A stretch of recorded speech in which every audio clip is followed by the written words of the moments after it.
Вчерашниот ден во Пробишти помина во знакот на детскиот фестивал Радоста на градот, на кој почесни гости беа представници од Франција.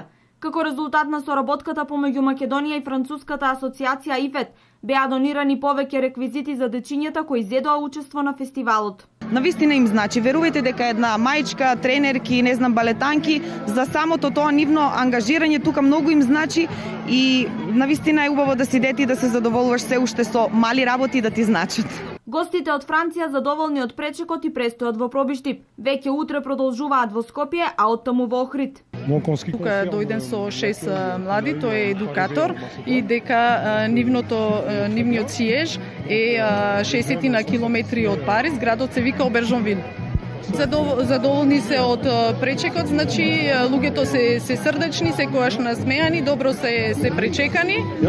Најмалите како некое непишано правило, секогаш најзадоволни и најрадосни од настапот на фестивалот и самата изведба. Играме и пееме. Една недела. И ние се подготвувавме за една недела и тоа многу брзо. Да, целосно успеавме.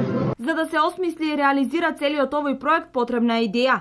Оваа година имав прилика да присуствувам на една реституција, на еден солидарен проект кој што беше направен со Република Турција, каде што имаше познати личности од доменот на сферата во Франција, од политичкиот живот на турските асоциации, каде што имав прилика да напоменам неколку зборови за Република Македонија и тогаш во тој контекст беше напоменето дека зошто да не може да се направи една соработка и еден таков солидарен проект да биде направен со Република Македонија. Како резултат на досегашната успешна соработка која вроди со плодови, организаторите се со намера за продолжување на соработката и реализација на поголеми проекти, значајни за промовирање на македонската култура, фолклор и идентитет.